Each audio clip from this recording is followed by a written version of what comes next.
You are listening to the Sinister DreamCast Network. Welcome to Sinister DreamCast.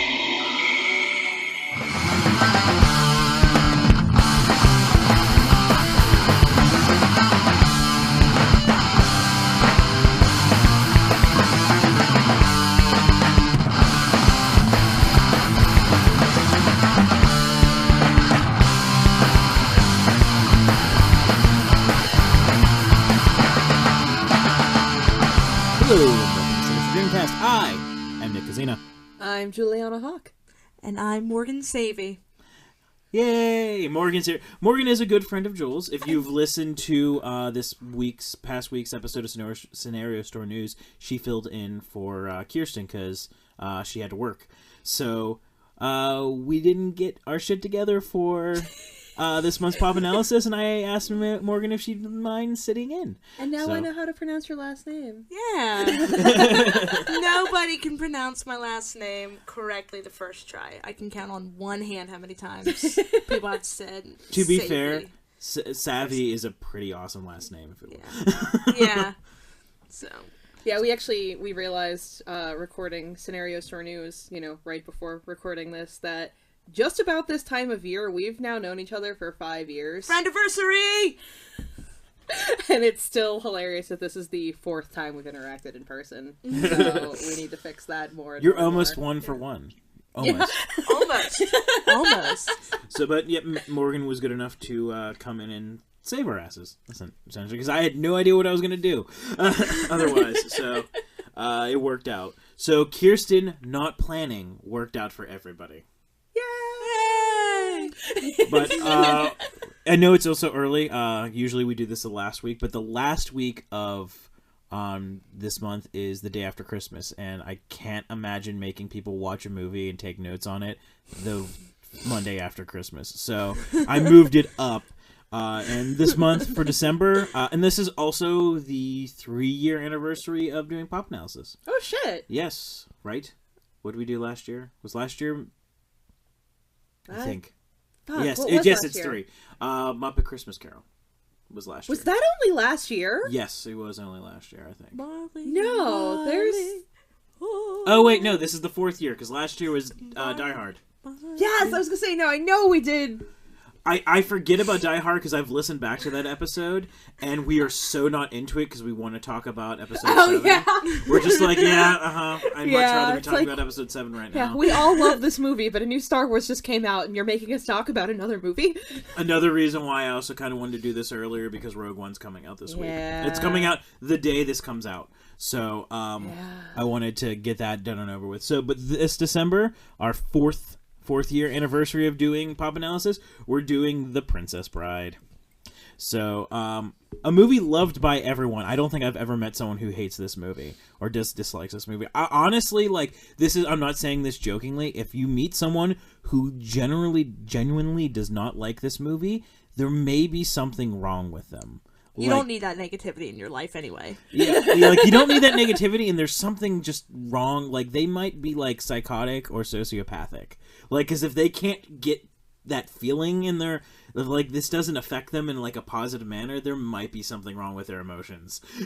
They're not able to emotionally connect with people. I have to find out if my mother has ever seen this movie and if she has an opinion on it. Although that still might not count because my mother just hates movies. Yeah. Oh. So, I'll give the stats, and then we'll go around the room, and everyone will talk about their feelings about the movie. So, The Princess Bride came out in 1987. The runtime is 98 minutes. The MPAA rating is PG. It's directed by Rob Reiner. Written by William Goldman, which he also wrote the original book, which is very rare that happens, that someone gets to adapt their own stuff. It is starring Carrie Yules, introducing Robin Wright. This is actually her first movie ever. Mandy Patinkin, Andre the Giant, Wallace Shawn, Christopher Guest, Chris Sarandon, Peter Falk, Peter Cook, Carole King, Billy Crystal, and Fred Savage. The budget for the movie was $16 million. It grossed $30 million, which in 1987 money is a blockbuster, essentially. It was the studio that released it was MGM / 20th Century Fox. and it was released on October 9th of 1987. So, Jules. So 2 out of 3 of the people in this room are older than this movie. Yes. No, you're older than this movie too, because it came out in October. I said 2 of 3. Oh. Because Morgan's a baby. Oh. How old are you, Morgan? 24. I turned Really? 25 the 6th of January. I don't take this the wrong way, but you don't look it. Oh, I always get carded. Because we're not similar enough, you were also born in January. Mm-hmm. So, Jules, your thoughts on The Princess Bride?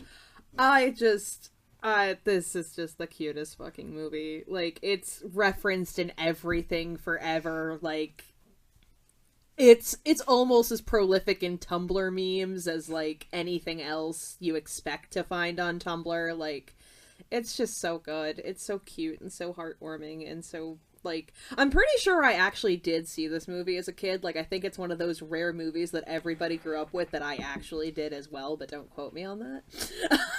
But, like, it's just so good. Good. What about you, Morgan?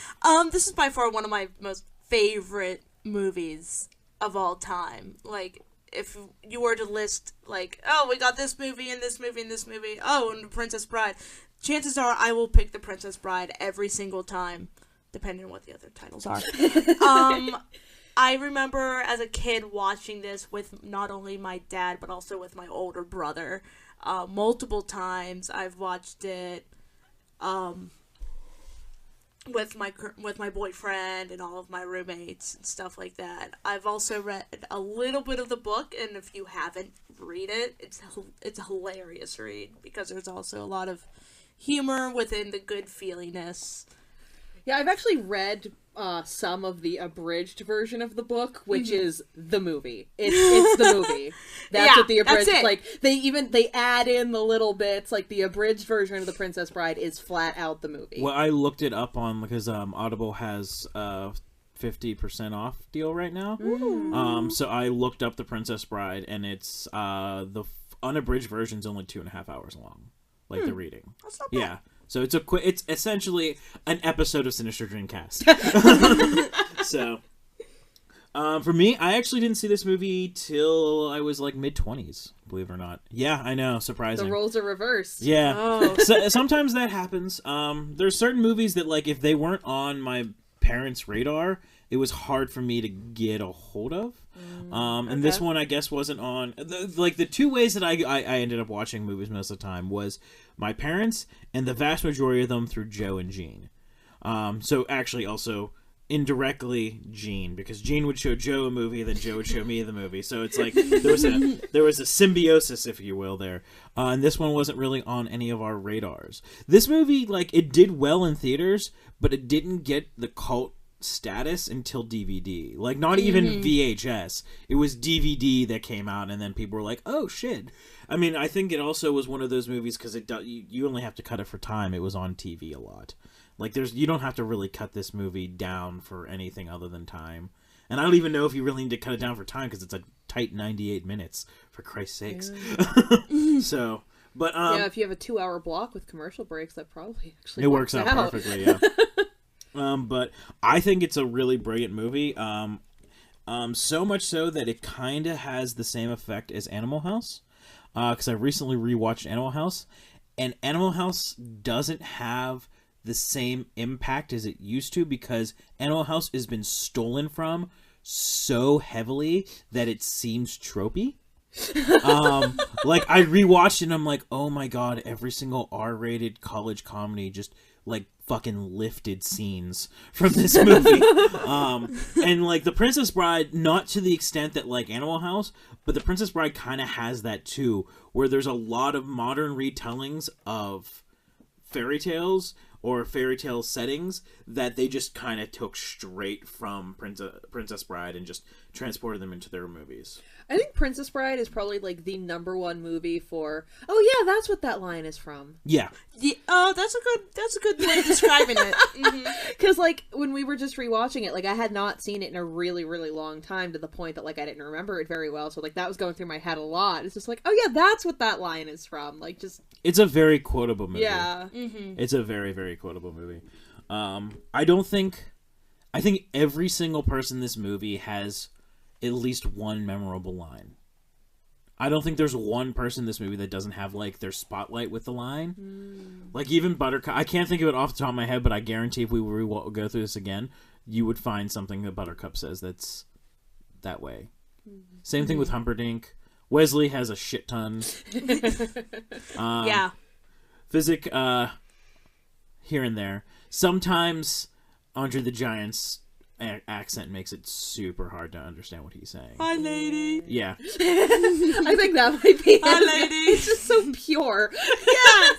Oh no, like you can't help but love Fezzik. Yeah. But, like, it's so hard to understand him sometimes just because, like, he had a thick French accent and he was 7'2", so that's going to affect your voice.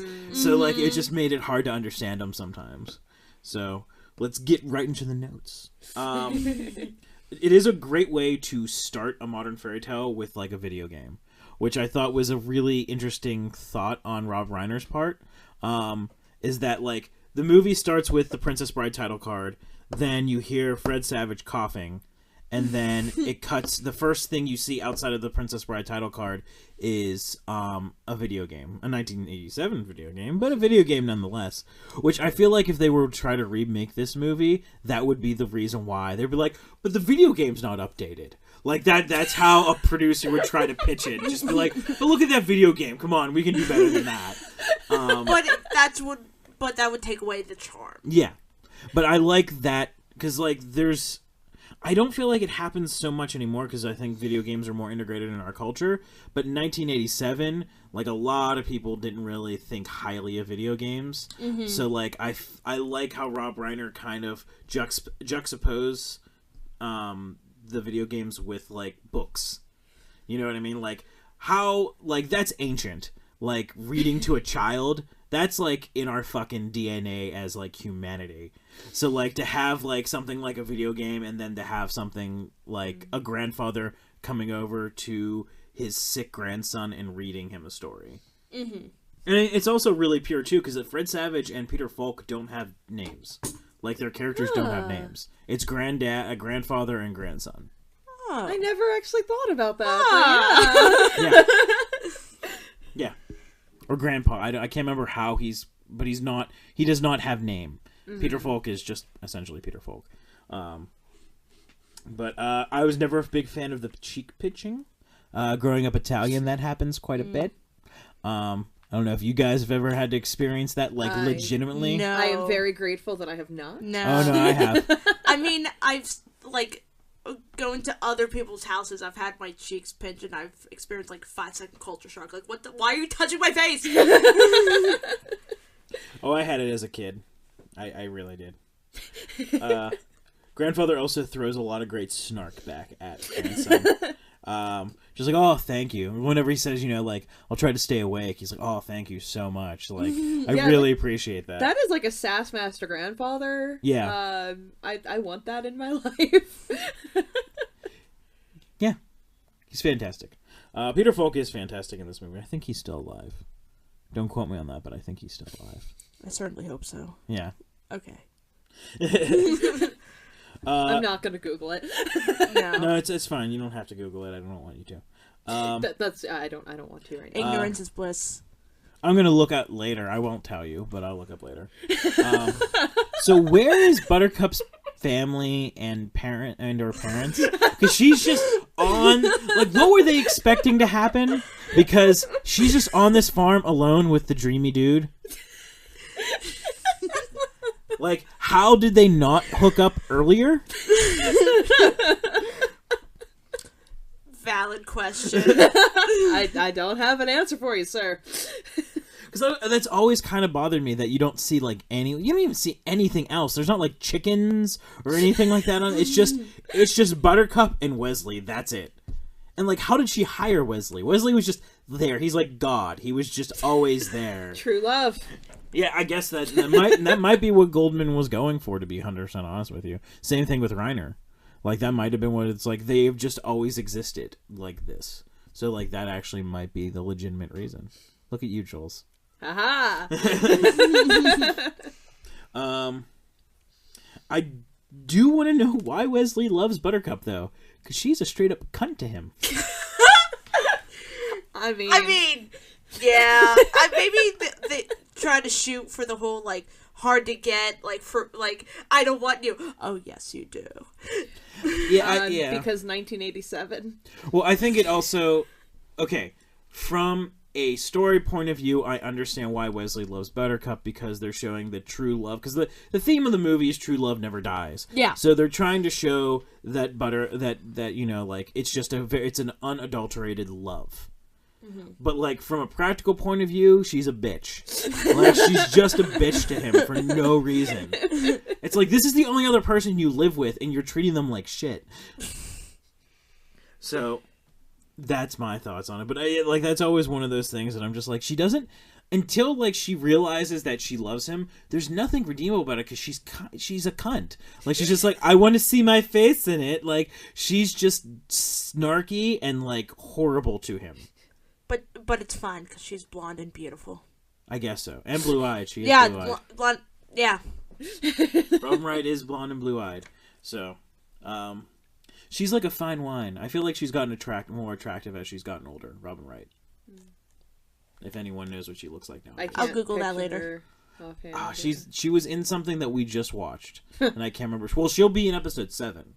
She's been cast as episode 8. Sorry. Oh. She's cast in episode 8. They didn't release what she is. Oh wait, no. Maybe it's Lena. Never mind. Fuck it. Someone. Strike that. I think she is. It's also Ellie from Jurassic Park. I can't remember her name right now, but she's also in. Fuck. Yeah, exactly.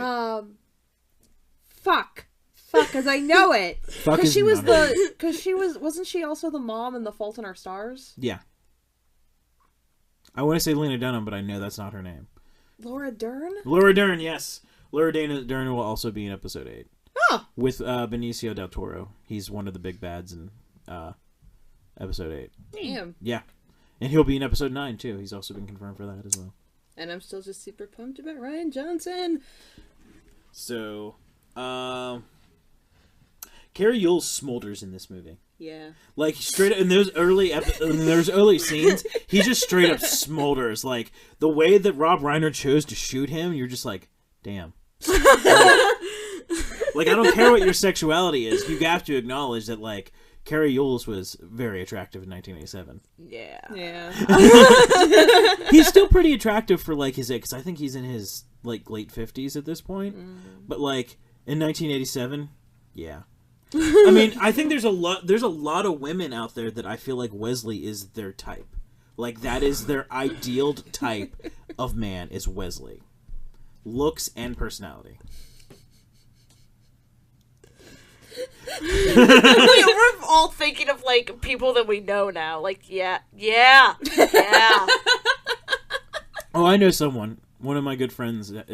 Wesley is her type. Like, that is the highest accolade. So,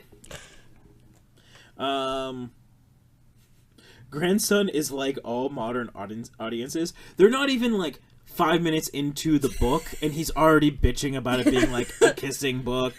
Or, like, you know, just like, oh, what the fuck is this? And that's essentially what he's saying. He's just like, what the fuck is this? Yeah. Right. It's a little frustrating. Like, generally speaking, with this movie, I like the interstitials whenever they remind you that this is a storybook being told to someone. Mm-hmm. I like those reminders. But in the beginning, you're just like, shut up, Fred Savage. Shut up, we should have got your brother. Actually, I don't even know how old his brother would have been at that point. Ben Savage, for those of you playing at home. Boy Meets World. It's a good episode of Boy Meets World whenever Fred Savage came on. He played a creepy college teacher that hit on Topanga. Yeah, I actually vaguely remember that one. And then Ben Savage pushes him. I'm like, this is awesome because they're brothers. They're brothers in real life, so that's the reason why this is cool. Sibling rivalry on, behind, and in front of the camera. Mm-hmm. It's really great shots of Buttercup post Wesley's quote-unquote death.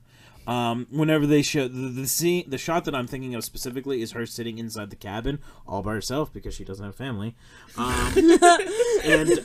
There's these Rob Reiner just chooses to shoot her through a window with bars on it. so she's entombed by her own sadness. That Symbolism. feel though. Yeah. And I mean, also the leading up to it, whenever, you know, Humperdinck introduces her to the people and, like, they do the shot of her walking out to the crowd of the people. It's also a great shot of, like, a lot of the black. She's just kind of coming from nothing. Mm-hmm. Rob Reiner uses a lot of black in this movie, I've noticed. A lot of black, stark backgrounds, which kind of adds to it, kind of detracts from it. It's one of those things that I don't know. I am assuming his intention is that he just wants you to focus on it, but sometimes it also kind of seems cheap. So I don't know. I mean, it's a $16 million movie, which I would assume by today's standards is probably like $25-30 million movie by today's standards, which don't get made. So this movie would not get made today. Period. No. Yeah, that's sad to think about. Yeah, no, it would not get. Oh no, it would get made, but it would probably go straight to VOD. Or a limited, if they thought that it had legs for Oscar, it would get released in New York and LA, and that's it. Modern movie politics, everybody! Woo! Really amazing locations. Like, I don't know where they shot this movie, but fuck. Like, they found some. They found some really amazing locations in this movie. Like the especially the way that it was shot. They did the thing that I really love, which is they oversaturated the colors. Whenever you're shooting film, I love whenever you oversaturate film and green. Film. Oversaturate red and greens, and they did that a lot. Made me very happy. But Vulcan neck pinch from Physic, which is nice. Nice. Morgan, it's not a visual medium. No one can see you putting a thumbs up. Oh. I'm sorry. Yeah, I mean, chime in whenever. You don't have to just agree, so. Well. I'm just looking She's down. shrugging. I'm looking down at my hands defeatedly. Like, Yeah. oh, what am I to do? I guess you could just narrate your actions. Yes. That's too much effort.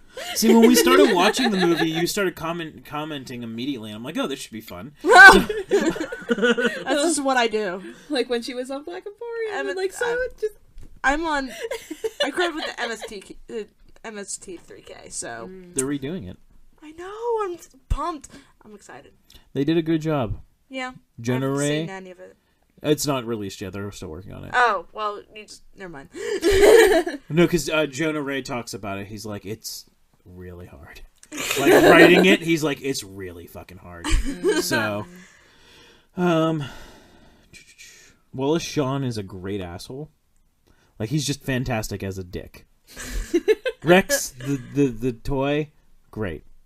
From Toy Story, Rex. Yeah, everyone. But, you know, like, he's an amazing asshole. He doesn't look as threatening as I think they wanted him to, because I just think he's just... Especially next to Andre the Giant and Mandy Patinkin, who I believe are both... I mean, Andre the Giant was 7'2". Yeah. Everyone looked tiny compared to him. And I'm pretty sure Mandy Patinkin was, like, a bit taller. I don't know this to be a fact, but looking at him, it would not surprise me if he was a ballet dancer. Okay, actually, now that okay. you say it. Yeah, I don't know that for a fact, but just the way that he moves and his body build, it would not surprise me if he was a ballet dancer. Okay. He does move very well. He Oh, yeah. does. Oh yeah, very much so in this movie. But like in comparison to those guys, he just looks like Danny DeVito, essentially. Just like this minuscule guy. Yeah. Oh my god, you're right! Especially that opening shot whenever Buttercup's on her horse and they ask her for directions and they're just kind of standing next to each other. And like you have Mandy Patinkin who's like his stature's like very much like I'm commanding this. Like he has like that hero pose, and then Andre the Giant just needs to exist. And then you have Wallace Shawn who's just like this tiny like thing. Essentially. I actually just had a thought. If Andrew the Giant would have survived, I bet you he would have been Hagrid. Oh. If he would have lived longer, I bet you they would have cast him as Hagrid. Oh, Yeah. man, that would have been so good. Because I know that he wanted to, like, Princess Bride was just the beginning for him. He wanted to transition from wrestling into acting. Mm-hmm. So. Oh, man, yeah, that would have been so That would have been amazing! Yeah. Wallace Shawn's also great, great expositional device. They do a really good job of conveying exposition in this movie. They do it in very motivated ways and ways that make a lot of sense. They get through a lot of, like, when Wallace Shawn's explaining to them, just like, oh, I'm going to do this, and then I'm going to do this, and then, then they're just going to create a war and all that kind of stuff. It's expositional, but it works. It's like you're looking at it and you're just like, yeah, this is exposition, but okay.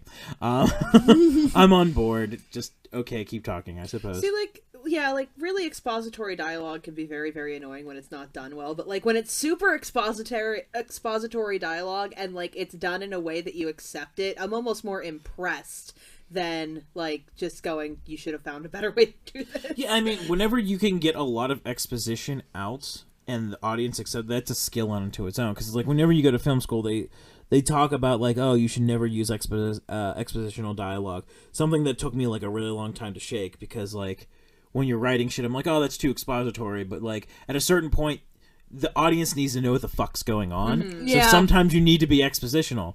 And especially doing these pop analysis, it's something that I've noticed is that really good writers find very clever ways of getting a lot of exposition out quickly.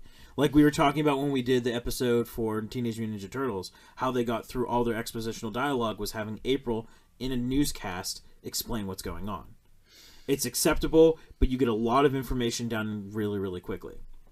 And it's it's not like someone looking at the screen going this is going to happen. In Spaceballs, whenever they go through all the exposition and then Rick Moranis turns to the camera, it's you get that? That's the only way you can be super expositional and get away with it, is just, yeah. If Mel Brooks wrote it for you. Yeah. Also, something I noticed watching this movie, he stole a lot from this movie for Robin Hood Men in Tights. A lot. There's a lot of stuff. Including the lead. I love Robin Hood Men in Tights, don't get me wrong, I love Mel Brooks, but I understand now. Yeah. That explains the feeling of, wait, this is Princess Bride. Not okay. I was confused at some parts. I'm like, this looks familiar, and it's not from Princess Bride. Yeah. That happens. Mel Brooks lifts a lot, and I don't mean that as a bad thing. He's just he's a very efficient writer. Mm-hmm. You know what I mean? Yeah. He's very mechanical, I guess would be a good way to put it. So I mean, the script is just bones for the jokes for him. Mm-hmm. So yeah. So would you guys risk swimming away like Buttercup did? Just jumping into the sea at night? Regardless, we know... Fuck no! We know as the audience that there are man-eating eels in the water, but before that she didn't know that, so would... Obviously Morgan was very loud Fuck no! Probably not. Yeah, because we don't know how far Gilder in what's the country? Starts with an F. Florin are apart. They say across the sea, but a sea can vary in size. Yeah, a sea can very much vary in size. So I don't know.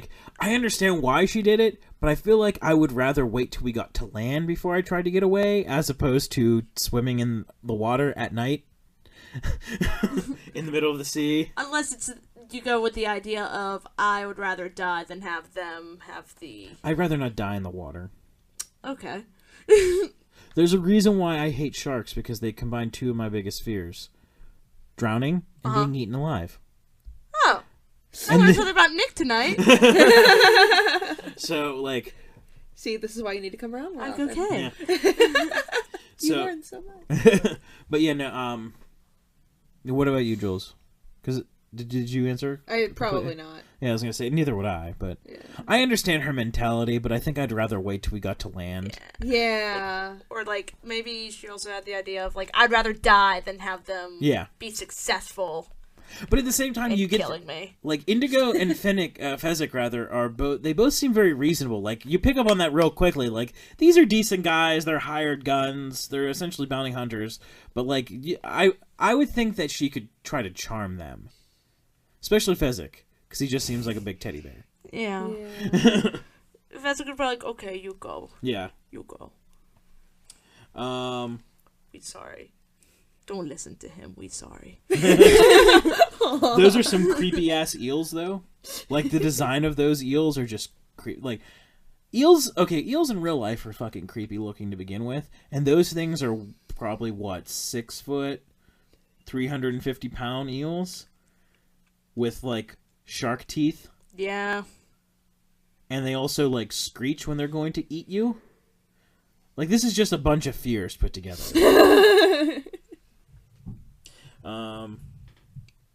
I love Mandy Patinkin in this movie. Oh, I think he is an unsung hero of this movie. Oh God, yes. Like a lot of people, like they're just like they'll do the Indigo Montoya, like I get prepared to die. But Gotcha. But the emotion. Yeah. The emotion in it, like, fuck. Well, just also his lines where he's just like whenever Wesley starts to catch up on them, he's like, "Do you think he's using our wind?" He's using the same wind. Like those little lines that he'll dish out so nonchalantly, just like they're no big deal. Like he does it so well. Like I feel like he's a real unsung hero. Agreed. With great hair. A great wide shot of them scaling the cliff, because it shows that like there are real people doing this stunt. Because the one of the things that suffers the most with the proliferation of CG graphics is stunt people. Because stunt people, it's way cheaper to do that in CG. And a lot of times if you shoot it right, it's not really noticeable, especially if you surround it with practical stuff. So like stunt people are like one of the first things to go. I feel like it's becoming a smaller and smaller group. So like to have that super wide shot where you have two guys scaling the side of a cliff on a huge rope, which I don't know why there's just a random rope there, but whatever. Scaling the side, like it's a great wide shot, and it really gives you the sense of how massive this cliff is and how potentially dangerous it is, because they're free climbing. There's no harnesses. Like they fall off, they die. Yeah. Seriously, I said this on Scenario Stories too. Morgan makes the best faces. Like, it's so sad. I keep forgetting that. It's okay. It happens all the time. If you go back and listen to all the old episodes, there's a reason why the album art says not a visual medium on it. Oh, okay. Because there's a lot of us. There was a very hard transition into people remembering that we can't talk. You can't see it. At this point, it's so second nature for me to describe what's going on. But like at the first, no. Yeah, this is your third time podcasting. You're going to forget it's not a visual medium. Right. It's very, very common. I love how matter of fact Physic and Indigo are. Like it's just amazing how they're just like the comedy in this movie. I think people forget how fucking dry it is. It is super fucking dry, like painfully dry, and like you see it like it's between like the Count and Humperdinck and Physic and Indigo. Like they're the two that have like the driest sense of humors, because Wesley's all sass, like just he's all sass. That's all he is. Oh, sorry. I was trying not to burp, and then I ended up whacking the microphone. But yeah, no, like I just love how matter of fact they are in this movie. Obviously, as I'm saying, I'm like, fuck you. The exchange between Wesley and Indigo is fucking amazing. While he's scaling the side, whenever like he cuts the rope, and Wesley grabs the side of the rock face, and they have like the exchange. It's like, can you hurry up? If you're gonna just stand there and bitch, well, no, that's not the line, but you could basically paraphrase it. Yeah, if you're gonna be of some use, throw down some rope or whatnot. It's a really great scene, and like the scene pre-fight is also a really great scene where you see like these two guys that are like just totally into the art of sword fighting and like have respect for each other, and they're like, "Oh, I'm sorry." Like the line that's so great is like, "You seem like a decent guy. I really hate to kill you. You seem like a decent guy. I really hate to die."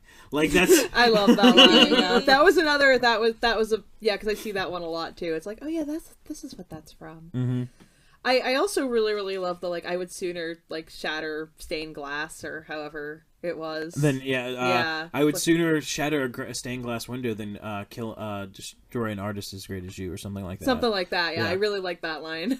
Yeah, I like that line a lot too, because it's again, it shows that respect for each other, and so especially whenever he's just like, "But I can't have you following me." Boom. I'm like, that's fair. Yeah. That's fair. Yeah. Yeah, of course you can't have him following you. You'll die. But like, yeah. But there's so many great one-liners, especially in that fight. And I also like how is it Indigo or Indigo? Inigo. Indigo. Inigo. Indigo. Okay. Indigo. You know, she's like, I'm sorry, but do you have 6 fingers on your left hand? Someone is looking for you. I also like how Wesley's like, do you always start all conversations like that? Which I think he does. If it's a dude around a certain age, I feel like he starts every conversation like that, to be 100% honest with you. Seems legit. Headcanon accepted. Yeah. But also a really great sword fight between Indigo and Inigo. Indigo. What? There's no D. I'm pretty sure there is a D in the spelling because I looked it up. No, it's Inigo. I'm pretty sure. I'm like 99.9% sure. And Inigo was his name. Wait, what is it again? Inigo, like indigo, but with no D. Inigo. Okay. I'm hearing a D when you say it. That's why. Whenever Inigo and but yeah, like the fight scene between the two of them is a classic Hollywood style fight scene, like sword fight, like in the vein of what's his name? Douglas Fairbanks, but there was another guy I was thinking about. He's Tasmanian. I can't remember. Errol Flynn. That's it. So I'm like, I'm not going to get any help from anyone else, so I got to remember. No, there's only one film major on the episode this time. I was like, Tasmanian bastard, because Jude Law plays him in The Aviator. So like that's what I was thinking. He's like, you limey bastard. I'm a Tasmanian bastard. That's just how I will forever remember Errol Flynn. It's not even him. It's Jude Law. I really hope he did say that to someone, though. I really, really hope he said that to someone. Prince Humperdinck is a insanely good tracker. Like, almost to the point where... Yeah. It's, like, not believable. Yeah. I'm like, you may be the Pumpkin King, but I don't... Yes, because everyone. Chris Sarandon is Jack Skellington's speaking voice, not a singing voice, which is one of my favorite things about listening to Oingo Boingo, because Danny Elfman sounds like Jack a lot of times whenever he sings. Mm-hmm. It's one of the most fun parts of it. But I do love how nonchalant Wesley is about fighting, just in general. Like whenever he's fighting Physic, and just how he's just like, oh, I guess I'll do this, all right, whatever. Just, but like how he just kind of goes with the flow, I guess is the best way to put it. Okay. Conversation. Keep talking. You can agree or disagree. If you disagree, then we're going to be here for a while, but, but I do like how how nonchalant he is about everything. Mm-hmm. And I also love Physic's line. You're like, kill him your way. He's like, what's my way? You take the rock and smash him over the head. My way's not very sportsmanlike. That is a great scene, and I feel like Carriole's probably got hurt, just because there's no way he didn't. Because Andre the Giant was called Andre the Giant for a reason. He was a ginormous human being. And just like those scenes whenever he's on his back and he's smashing him against the wall, like I can't see him not hurting him just because he's a giant. You know what I mean? Buttercup seems a little too calm while she's blindfolded. And maybe she's into that. Maybe she's okay with that. She's okay with like a small bald man with a dagger to her throat and blindfolded. Listen, I'm not here to kink shame. I wasn't trying to kink shame. I was summing up exactly what was going on in the scene. I understand. But she just seems like. But I was just stating. It's also one of those things, and it might just come from the fact that Robin Wright, this is her first movie, but it comes from the fact that, like, her performance is a little inconsistent, because, 4 scenes earlier, she's jumping into eel-infested waters, trying to get away from them, and now she's just sitting kind of docile next to a man who's holding a dagger to her throat. So, like, I guess that's my thing, is just, like, that it's an inconsistent performance that I noticed. You guys can say stuff. This is a better podcast, if you agree or disagree. Maybe just by that point, all the fight was just kind of out of her, and she was just resigned. That's fair. It's kind of a wonder that Wallace Shawn's... Because I never remember his character's name. It's the only character name I don't remember. It's just fucking Wallace Shawn. Wallace Shawn didn't die by smelling the powder. Because he talks about how deadly the iocane powder is, and he, he doesn't whiff it like, like they taught us in hands-on science class, where you just, like, you just whiff it real quick. He was, like, almost like cocaine. Just like, oh, yeah, iocane powder. Which I wonder if that's a street name for cocaine anywhere. It is now. I mean, it's deadly, so it kind of works. Do you really think that Wesley fell for the hey, look over there trick? No. Yeah, he definitely just wanted him to think that he did. Okay. Because he's a sass bucket. Yeah. So. It's true. Also, looking at the way I wrote this, it was good that we stopped taking notes last night when I did, because I can barely read it. I was falling asleep. I didn't even write really. I wrote real with 2 L's. So I was like, wow, I was falling asleep. And then I also, instead of making a T, I made a parentheses. And then I had to cross the parentheses to make it look like a T for trick. So I was falling asleep last night when I was taking these notes, so it's probably a good thing we stopped when we did. So I do have a question. I don't think anyone's going to have an answer, but it's one of those things that once you notice, you're just like, why did he build a tolerance for iocane powder? Because he's his Red Pirate Roberts. But how often is iocane powder going in pirating? Like, pirating is... And I also get the impression that Dread Pirate Roberts doesn't really kill a lot of people. He just uses his name to get what he wants, as illustrated in the Fire Swamp. So, like, when is he using iocane powder? For situations such as these. I guess so. But maybe he was just like, I can sword fight now. I'm a badass. You know what I'm gonna do next, bitch? I mean, it's also interesting how you're going to build up that tolerance, because he talks about how it's one of the more deadly poisons. Yeah, that one, I definitely have no fucking idea. Yeah. I mean, there's some snake handlers out there that can't die from snake venom.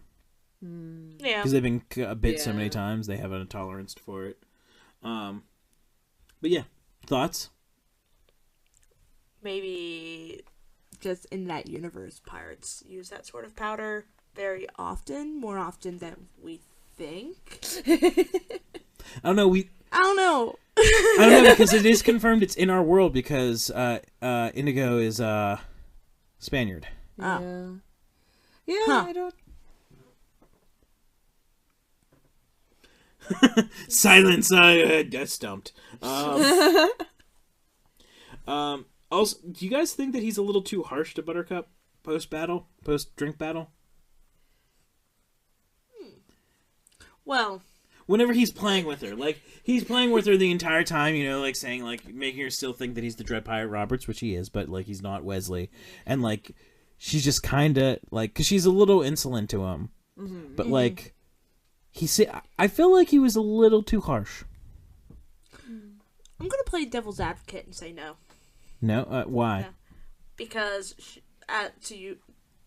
to quote something you said earlier, Buttercup was a bitch to Wesley. So I think he probably took this opportunity to be like, I can get back at her and get away with it.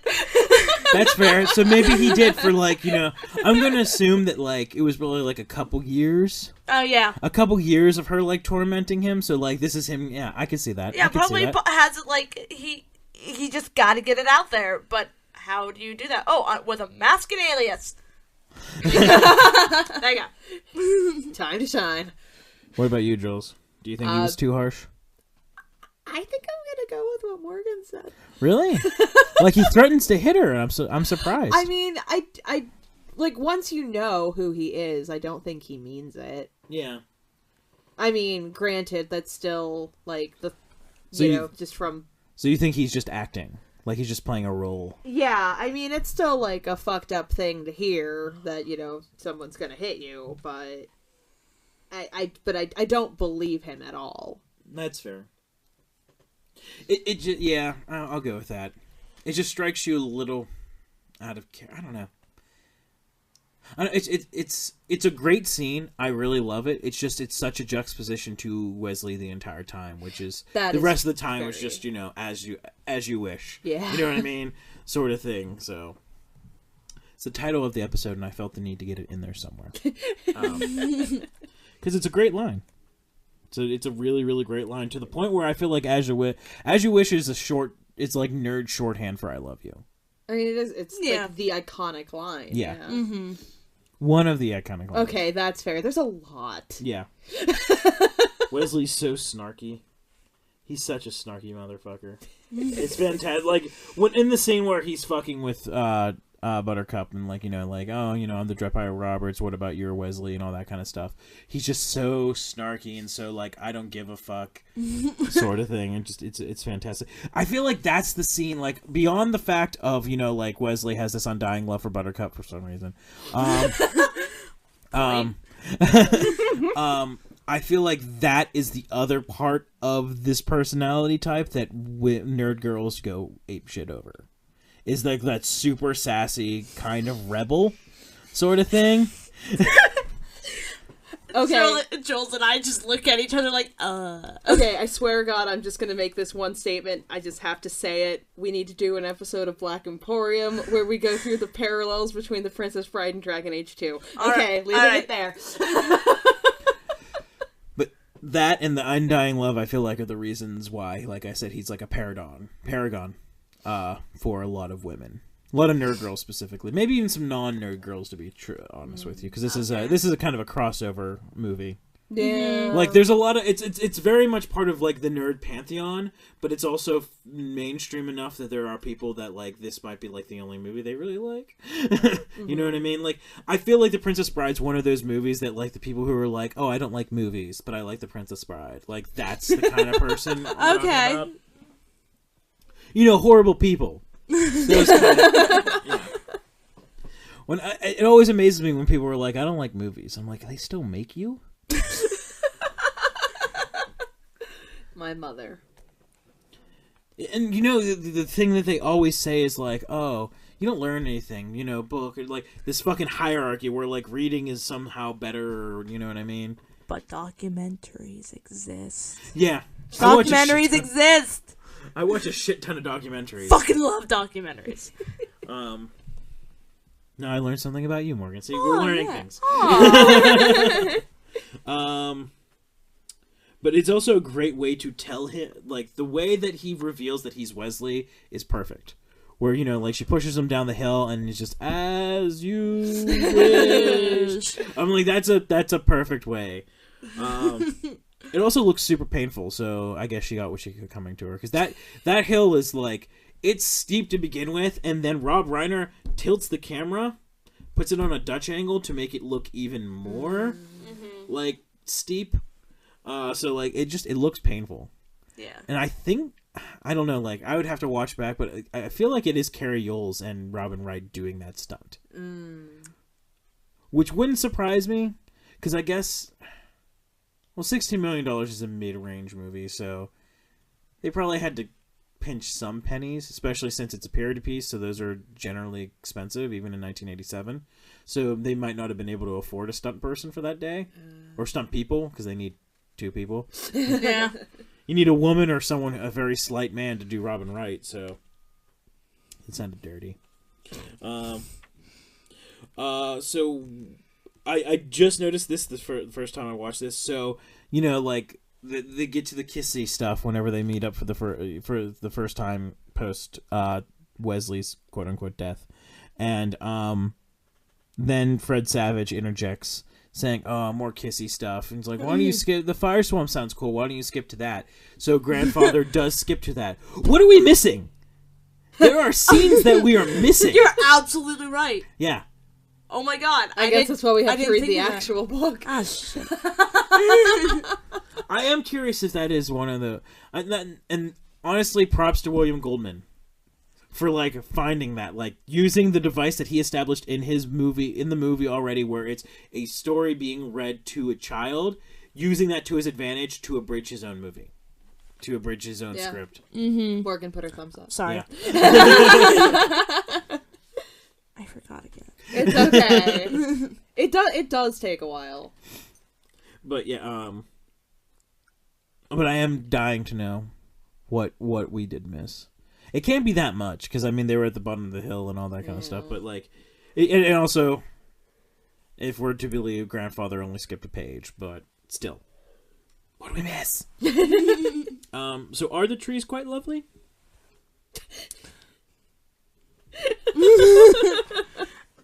I don't know, Nick. What do you think about the tree? I don't think they are, but I'm asking you guys. No. No. Way to just braid up with the sheep.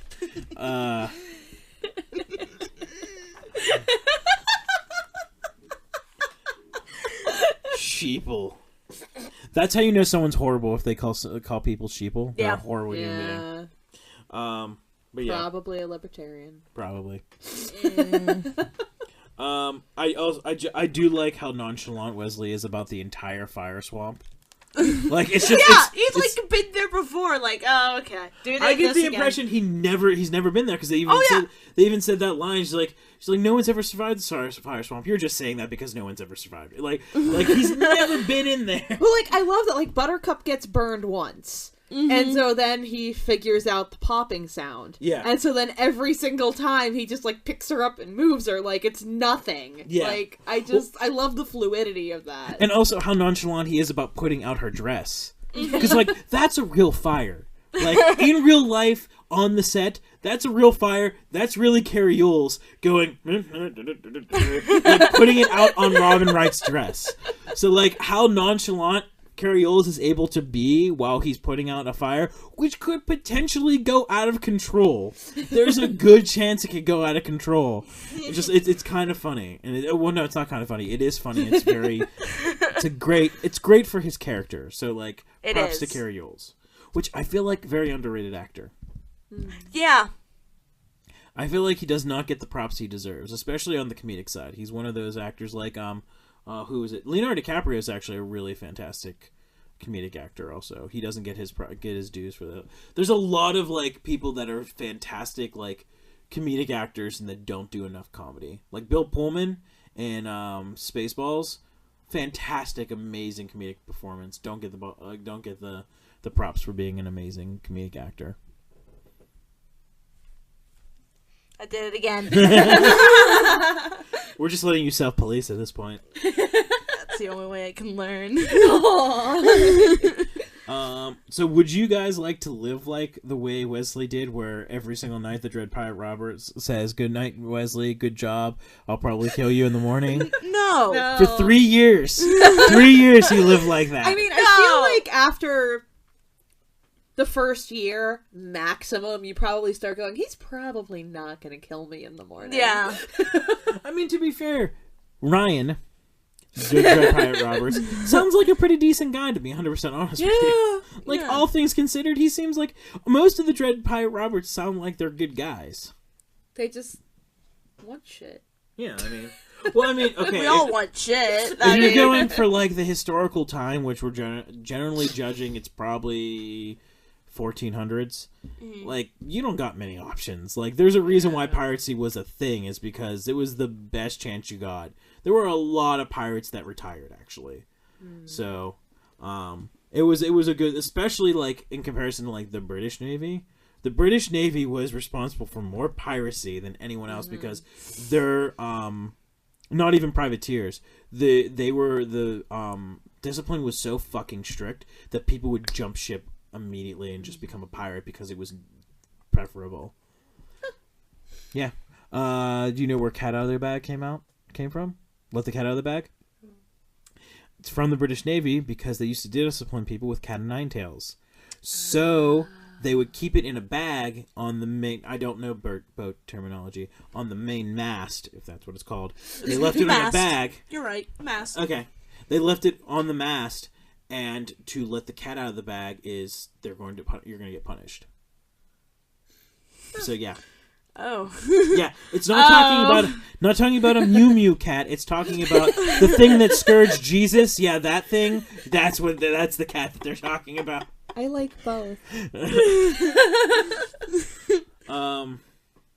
But masterly delivered exposition once again while they're walking through the swamps while Wesley's, explaining the story. Because one of the things that it's so well done, because a lot of people might not notice this, is that it's constantly moving. He is going from shot to shot to shot to shot in location, explaining this entire thing, and Carrie Yules is able to consistently give a convincing recount of it. Like he's walking Buttercup through the floors. He's picking her up. He's carrying her. Like the bride carry, like all this stuff while he's delivering everything. And on top of that, walking through this set, and like even having the peace of mind whenever Robin Wright moves the tree branch in the way, he says thank you. He stops and then picks up his story again. So like it's a really well composed series of shots that like you don't notice because it's so well composed. So next time you watch that, think about that. Or if you're watching it right now, which I'm curious if people ever watch this while they're like listen to this while they watch the movie. I'm always curious if someone does that. But it does look like a fun stunt to jump in the lightning sand. No. You don't think it looks fun? No. Agreed. No. Well, number one, I'm claustrophobic, and no. Just messy. Yeah. It just seems so messy. It does. Fine. But that's, quicksand is also an old trope that doesn't really exist anymore. No. Because, think about it. If you watched adventure shit as a kid, how often did you see quicksand? Almost all the time. Yes. You never see it anymore. Which, as a kid, I was so anxiety-ridden about quicksand. I was like, oh my god, I'm gonna, there's quicksand everywhere when I'm a grown-up, and now I'm just like, there's no quicksand. And Okay? it doesn't work like that. No, it doesn't. And I think that might be the reason why, just because of the proliferation of, scientific learning. Because, for those of you who don't know at home, quicksand will most likely not kill you, because once... I'm not going to use the right technical terms because I'm not a scientist, I'm a filmmaker. But once everything balances out with your body mass and the density of the sand, you stop sinking. Okay. So it depends on how heavy you are and how tall you are and all that kind of stuff. But eventually you're going to stop sinking. Once everything balances out, you will not fall beneath the sand and die. No matter what cartoons in the 80s and the 90s told you, that is not going to happen. Though there is a great Robot Chicken sketch about that, where it's about I know exactly what you're talking about. The 7 stages of grief with a giraffe going in quicksand, and then whenever he accepts it, he reaches the bottom and his head's sticking out. Yep. It's a great skit. It's a really, really great skit. But yeah, no. Quicksand, very, very common, especially around this time, 1987. We are at the height of quicksand. Height of quicksand. And no mas. Yeah, just think about that. It's amazing, for a long time. Quicksand was, such a trope, and it's a non-existent trope right now. It's a dead trope. Which, would it be a trope then if it's dead? I don't know. Asking the real questions. Yeah, I don't know what you call it, an X trope. Yeah. Google that shit and let us know. Vintage trope? A what? A vintage trope? Retro trope? Retro trope. Oh, yeah. That that's sounds fun better, to say. yeah. That's fun to say. Retro trope. Retro trope. The rat costumes not holding up. No. Super great. No, I saw that. I was like, what the hell is this? Yeah, it's not. And that's a person. There's a person. No, in I there, know. too, yeah. I was like, what the hell is this? Which, if you've ever seen 2001: A Space Odyssey, the monkeys in the beginning of the movie, this shows how far we've gone. In 1969, Oh my God. when that first came out, people thought those were real monkeys, which is like, wow. Yeah, no, you're right. Yeah. They wanted to give them Oscars. I'm like, that is not believable. This is how far science fiction has come. But just no. I feel like this is near the tail end of us giving up on putting people, like little people, in costumes. And, Okay, yeah. you know what I mean? Like using them instead of just going like, let's just break for animatronics. It's a little bit more believable. Or as we do now, CGI.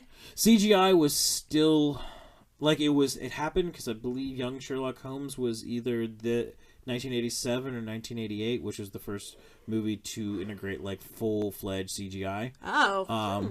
With the stained glass. You may have seen it. It's the stained glass warrior jumping out of the window. That's like the first time that CGI was like used as a character. Okay. It was used before that in a couple other things. Like they used it in, I believe, Wrath of Khan, or one of the Star Trek movies. They showed like a CG graphic. But it wasn't a character. Young Sherlock Holmes was the first time they had that. Oh. Which, like I said, I think it's 1987, 1988, 1989. It's around this time. Mm-hmm. So, yeah. But I'm also not a huge proponent of using, like, CG characters. No, yeah. I'm not a big fan of it. You gotta put someone in a costume at the very least. Like the way that they do Guardians of the Galaxy, where they have people in suits acting... Yeah. And then they put them in that way. You know what I mean? Like, that works out a lot better, I think. Yeah. It's more believable. Yeah. Yeah. Yeah, we're now getting to the point, I feel like we just got out of the era which I think we're going to look back on and go, in, like, the same way that, like, we look back at, like, the 80s, with, like, costumes and stuff like that, like, costumes and animatronics. We're going to look back on the same way.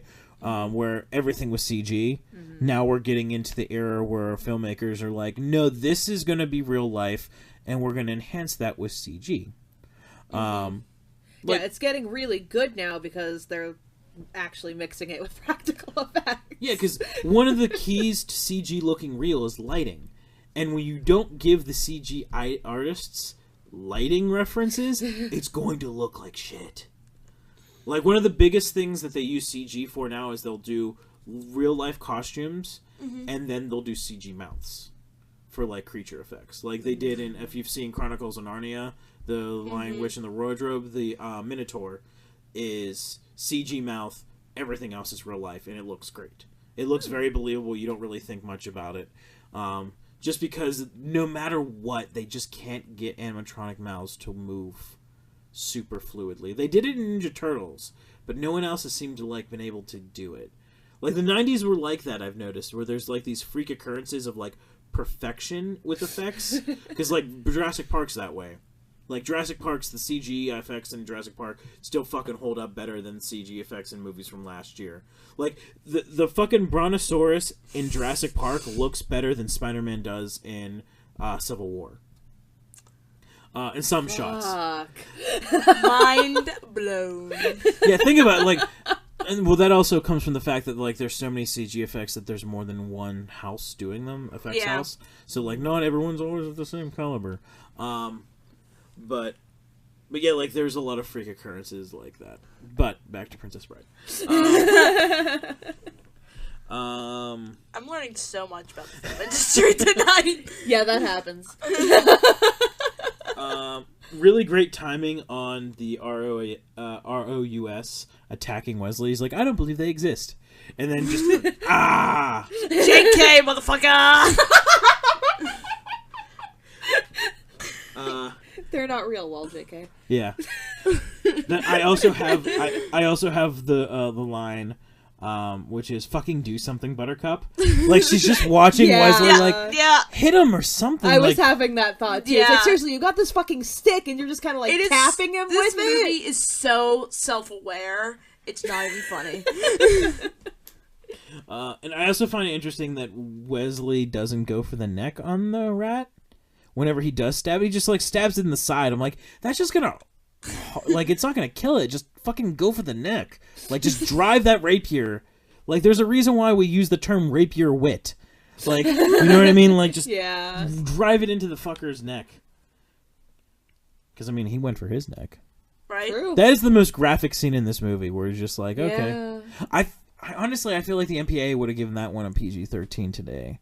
Like, that scene alone was just like, okay, no, that's way too bloody. Actually, that is a good point. There is blood in this movie. Yeah. Which is a big contention for the MPAA nowadays. Very strong. Humperdinck is very strong. He just lifts Buttercup up with one arm onto his horse and keeps riding. Yeah, and he's a pretty small dude. Yeah. Like in build, he's a Yeah. pretty small dude. I don't know if he's like eating his Wheaties in the morning. I mean, to be fair, okay, it is camera tricks, but to be fair, we don't know how big Robin Wright is. Okay. She could be a very small woman. All that douchebaggery just gives you that burst of strength. Or maybe it's just his Pumpkin King powers. He'll forever be. I mean, he's a bit of a douche in this movie, but he's always Jack Skellington. Yeah. The knocking out with Christopher Guest knocking out Carrie Yule's not a super convincing shot. I feel like that was something like they looked back on there and like, let's do that again. Just for shits and giggles, everyone. Let's do it because like whenever he pulls out his sword and then he hits Wesley over the head, Christopher the Count. Not super convincing because like the timing's not right. Like Christopher Guest hits him in the head and like Carrie Yule's like kind of goes limp like couple seconds beforehand and it doesn't look super convincing. I feel like Rob Reiner as the director should have been like, one more time guys, let's just try that one more time. You did great. No, Chris, you did great. I just want to do it one more time. And then in the editing suite you go, yeah, we're gonna use that second take. You know, that's whenever you like whisper to the script supervisor like, print that one. But I talked about this earlier, but like I want to bring it up because it's very true that the movie establishes a lot of tropes in modern fairy tales and modern retellings and tellings of fairy tales that like it almost kind of hurts the movie. Like that there is a thing, and I talked about this like I said earlier in the podcast with Animal House, where you can run the risk of being too influential of a movie, where the movie can be ruined. Because if you're too influential, people end up taking from you a lot, and it kind of takes away a lot of stuff because it's one of those things that, like with Animal House, whenever I watched it, I was just like, this movie's not really, it's a good movie, it's a brilliant movie, but, like, it's not doing it for me just because I've seen this stuff so many times that, like, if you don't see that original movie first, the impact is not as great. And I feel like that might be the problem with a lot of people with Star Wars. If you haven't seen Star Wars at this point, there's a good chance you might not like Star Wars just because of, one, the pacing is slower, at least with the original 3.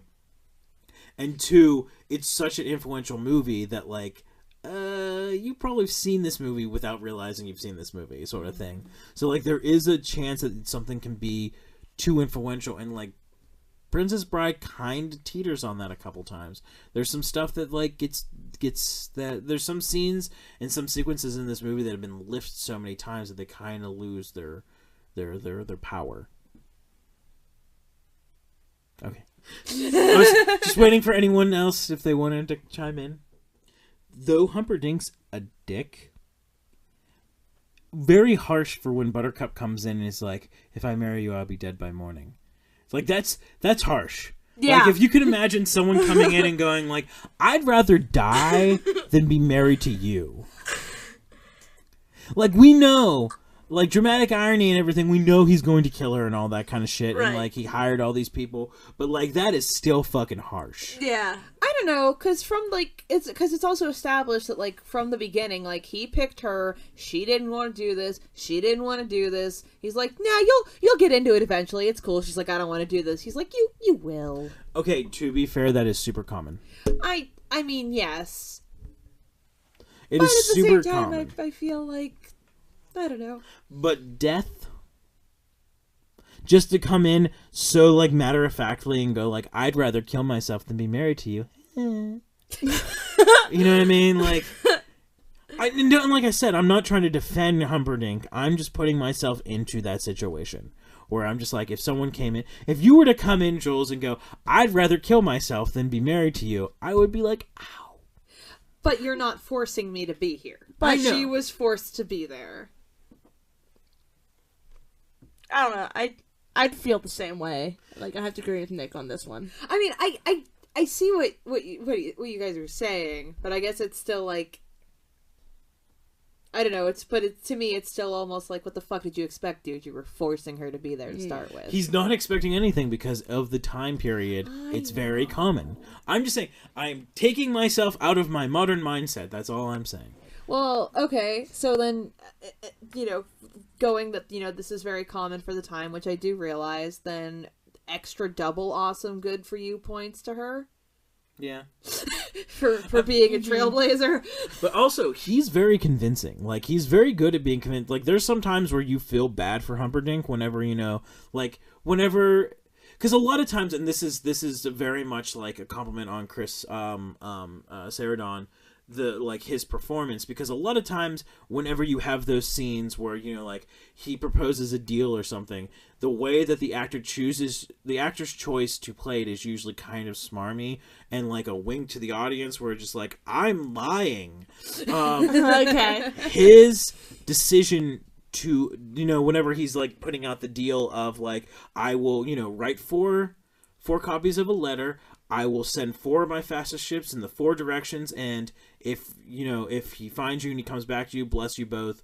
But if you don't find him, please, consider me as an alternative to suicide. The way that he chose to deliver that, you almost feel sorry. You feel sorry for him for a second. Like, regardless of the fact that we know that he's going to kill Buttercup anyways, the way that Chris Sarandon decides to deliver that is brilliant. And very... out of the ordinary for that kind of character. Like, they don't play the characters very to type, because like the type is very much just like, I am evil. Like, he's very convincing. Like, whenever he's talking to his head of his security, he's very convincing that he's just like, there's spies that are going to kill my wife on our honeymoon, and that's not going to happen. He's very convincing. Jules, I'm waiting for your comment. Yeah. I'm waiting for you to chime. Oh, really? You agree?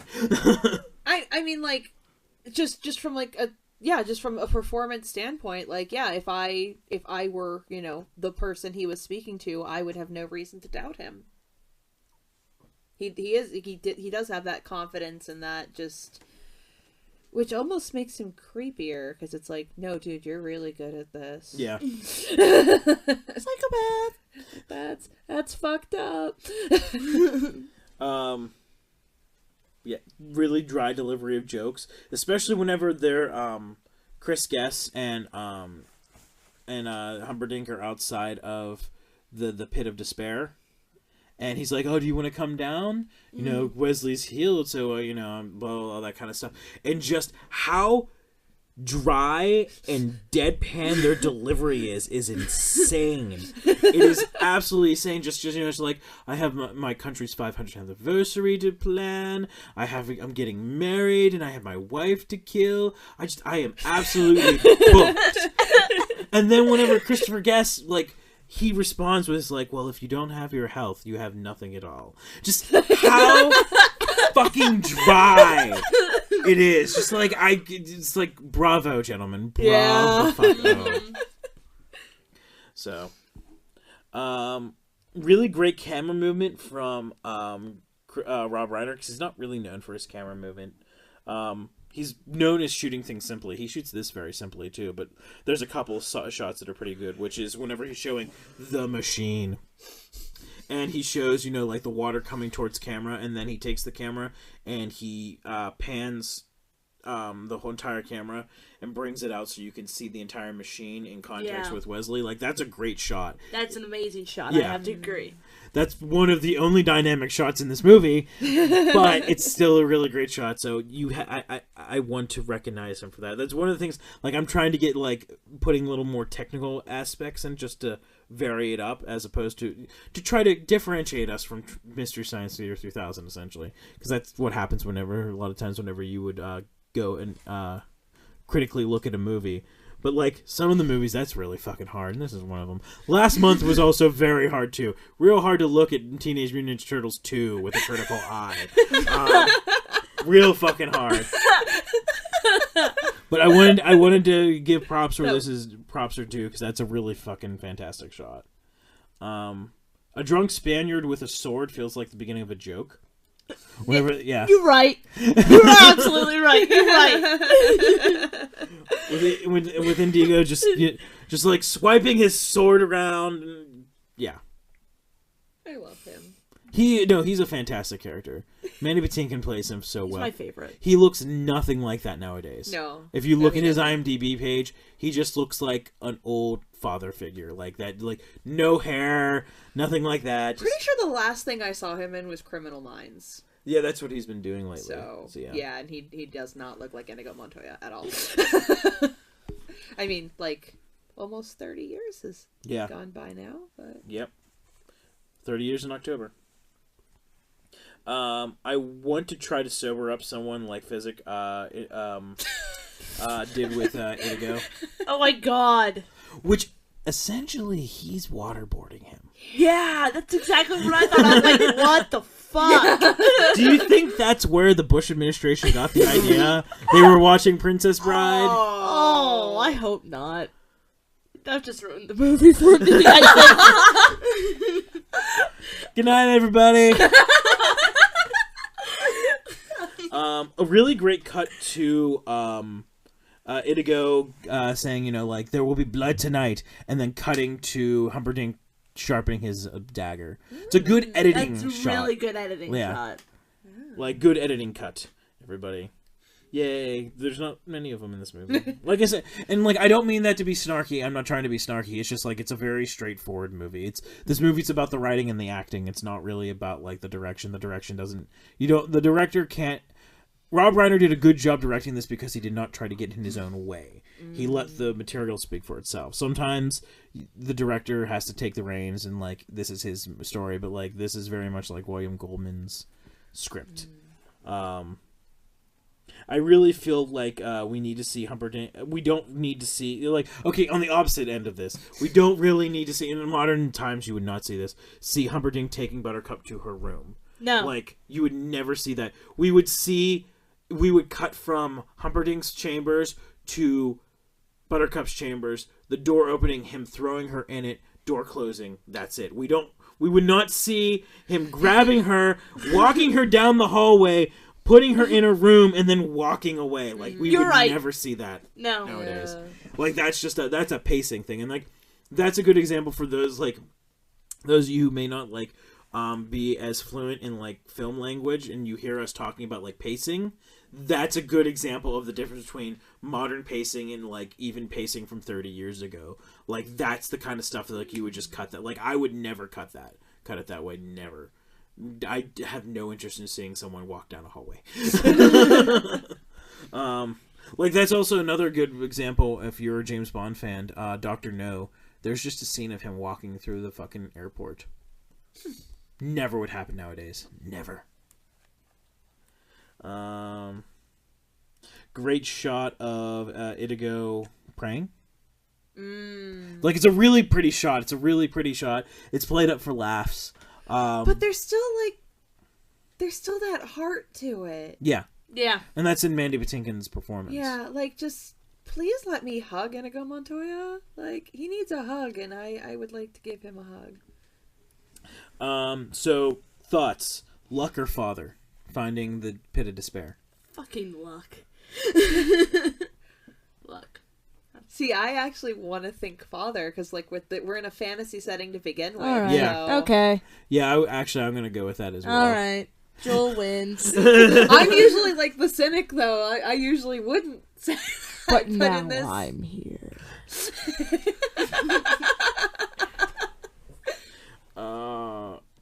Billy Crystal. Fantastic in this movie as Miracle Miracle Max. Let's compare Magic Mike, and that's I don't know why that happened, but it did. Oh, we need to make a skit called Miracle Mike.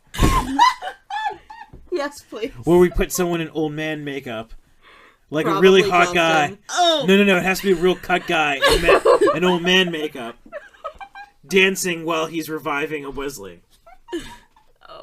And stripping. That's how he revives him, is stripping. I've written a skit on air.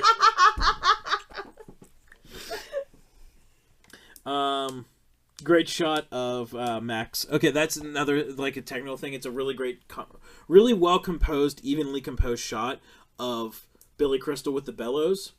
Because if you, this is a little hard without visual, but the way that the shot is composed is that Billy Crystal's face is in the middle of the frame, and then the bellows come straight down his middle, right down. I'm doing this so maybe you can get the visual where you hear me, but like the bellow handles are right in front of his nose, and whenever he opens it up, it is like it makes a perfect V with his face in the middle, and the rest of the frame like fits perfectly. Like it's a really, really well composed shot. Like you could use it as an example of showing someone like the rule of thirds and like how well composed the shot is. It's I would argue it's probably the best composed shot in the movie. So I know I'm not going to get much argument.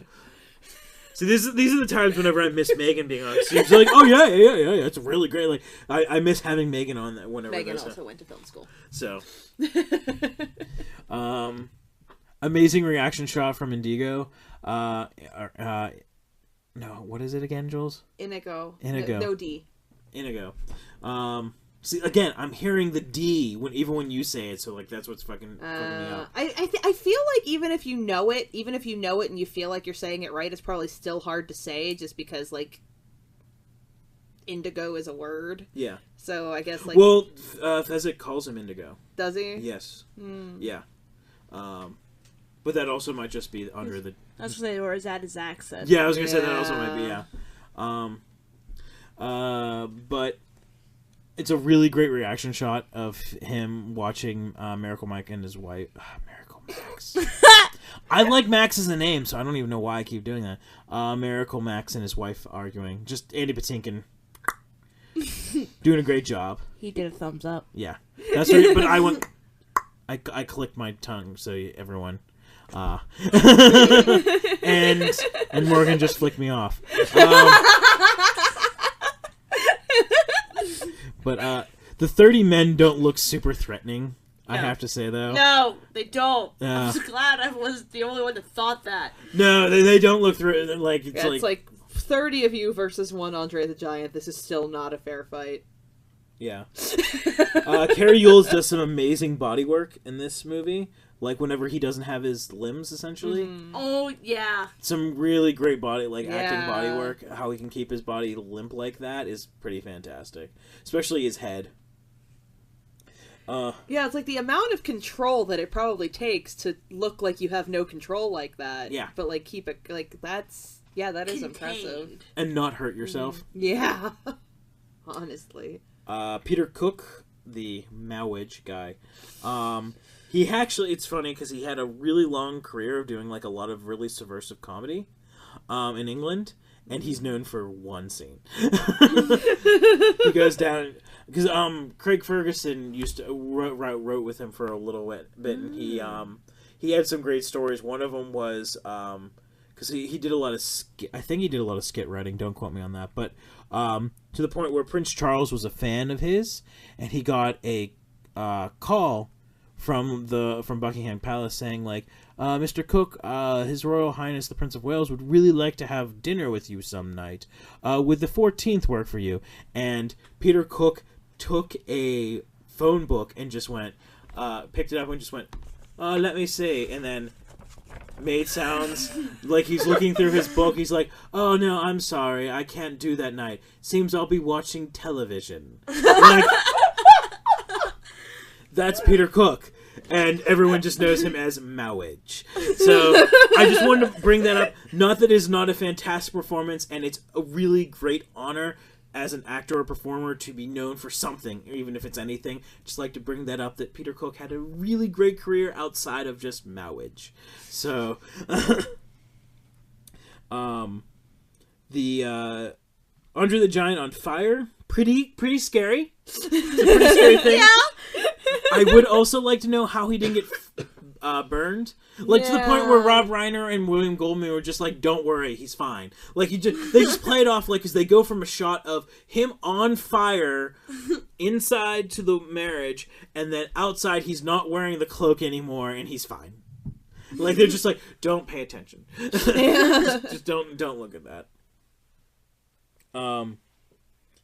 Really amazing delivery of, oh, this gate key. Yes. It's pretty fantastic. And Mandy Patinkin moves very well in this movie. We talked about that earlier.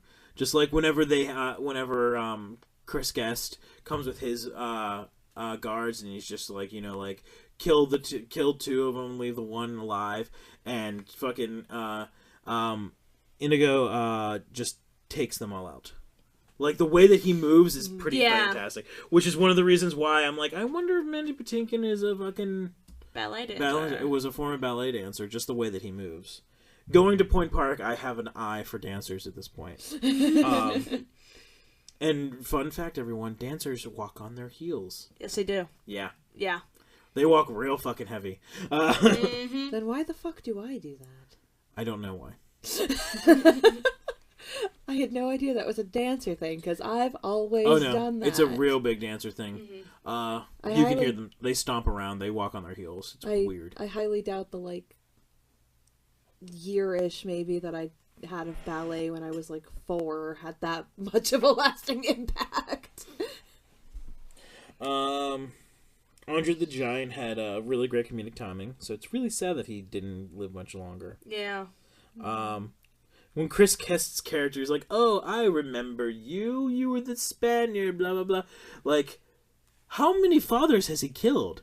Where he's just like, shouldn't that, whenever he's I'm Inigo Montoya, I killed my father, prepare to die. Isn't that, doesn't that trigger something in your head? How many people you fucking killed? Yeah, which father did I kill? You gotta be more specific. I don't remember your goddamn name.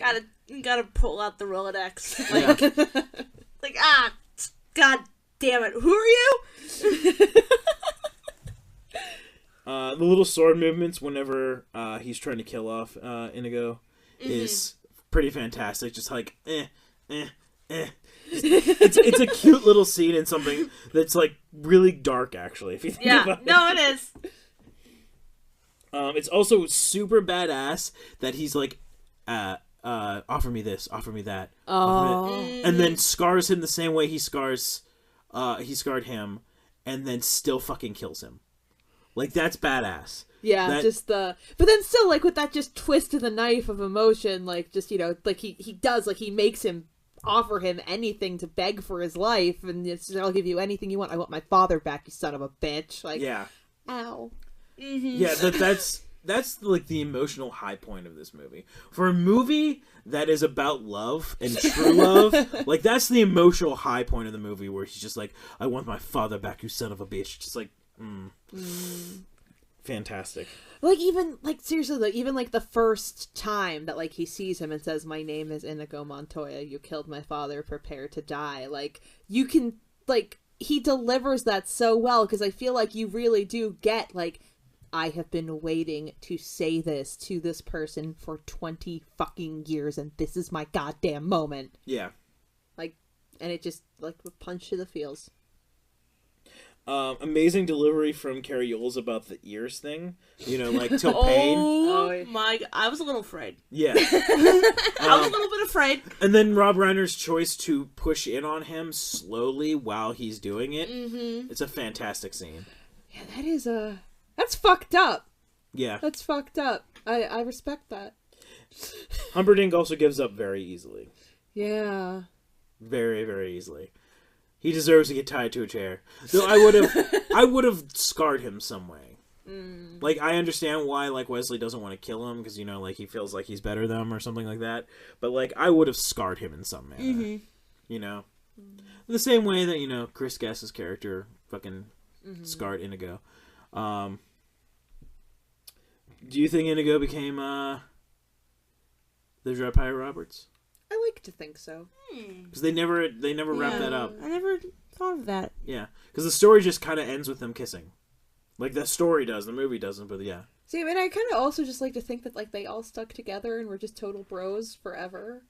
I'd like to think that too, but it wouldn't surprise me. Yeah. But, alright, you guys are gonna make out over there. I'm gonna go do pirate shit. Yeah. See ya. he could become the new Dread Pirate Roberts, and they could all just chill on the ship. Bros. They're all bros. Bro. Bro. But perfect ending to this movie.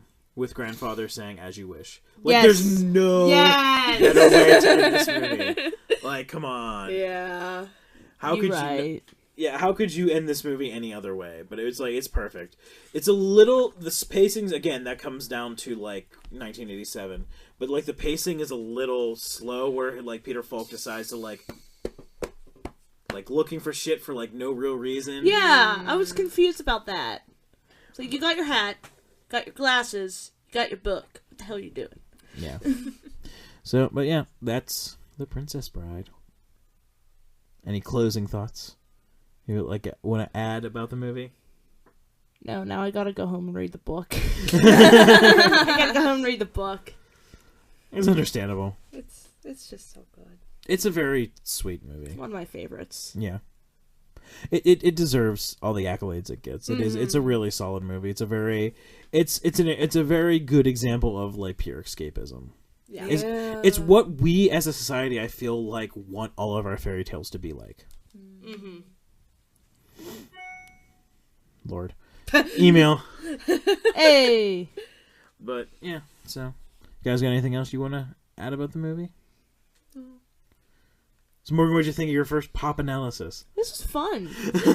Now, like, I have to admit, I'm really bad with actors' names. Uh-huh. And I'm better with, like, character names. So, like, if I was just staring at you while you were explaining, I was just like, the fuck? It's fine. But, no, I learned a lot. Good. And this was fun. Good, I'm glad. Yay. We do it once a month, so. Oh! But yeah. Jules, Next you month got. we're doing Labyrinth. Hmm? Next month we're doing Labyrinth. Oh, God. I'll let you know when we're doing that if you're interested. Yes? Yes. You got anything, Jules, you want to? I do not. No. I think honestly, I think the movie just kind of speaks for itself. I do too, and it's also really easy to get a hold of. It's on Netflix. Like, I own this movie, but we watch it on Netflix, and it's also like $3 on Blu-ray. Like, it's a super cheap movie to own.